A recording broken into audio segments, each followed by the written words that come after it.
w'ennaku 7 Ssaabasajja Kabaka awezze emyaka 7 era enteekateeka nga bweri bulijjo Sande ekulembera amazaalibwa ga Kabaka tuteekawo emisinde mu bunabyalo nga tujaguza olw'obulamu Katonda bwawa Ssaabasajja Kabaka. Njagala nnyo okwebaza abantu bonna, abantu ba Buganda naye n'emikwano gyaffe enkumuliitu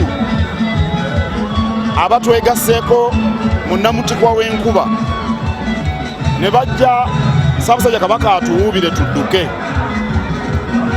Kikulu nnyo kubanga obulamu bwe tusoosowaza.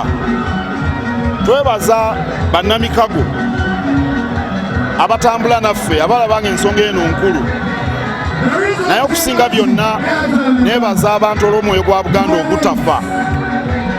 Tulina okunyweza Ssemasonga ey'okutaano ey'obumu, ate bwe tuba nga tunywezezza obumu Ssemasonga esooka ejja kuba nnyangu ey'okunyweza, okukuuma n'okutaasa Nnamulondo.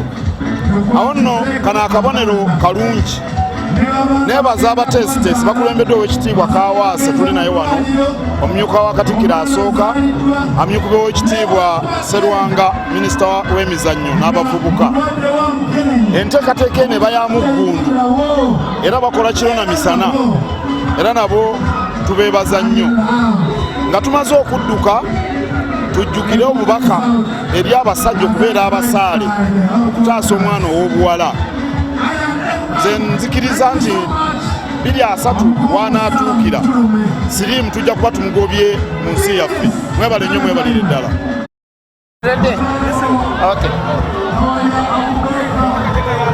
Oyagala kubuuza entegeka ya leero?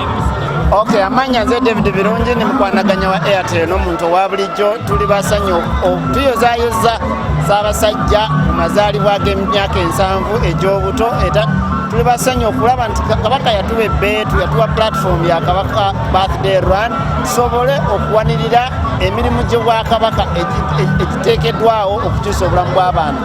Guno omulundi gwa 12 12 Kabaka birthday run nga Airtel tuteekamu ensimbi, tuteekamu obukugu okulaba nti emisinde gino gibaawo. Era tusiima nnyo bakasoma baffe abazze okwegattako wadde eggulu lyatadde enkuba n'etonnya, naye ekyo tekibalebeseza okudduka. Abantu badduse. Mwebale nnyo, mwebalire ddala. Tusinkane omwaka ogujja ku misinde. Eri Ssaabasajja Kabaka twakuba omulanga abantu bajjumbira, era ekyo kitegeeza gavumenti nti Buganda bagifeeko nnyo kubanga Ssaabasajja Kabaka walagira abantu bakola kibakola. Ekyo kikulu, era nkubiriza mwenna okulaba nti muvaayo okusanyukira wamu ne Ssaabasajja Kabaka ng'aweza emyaka gye 7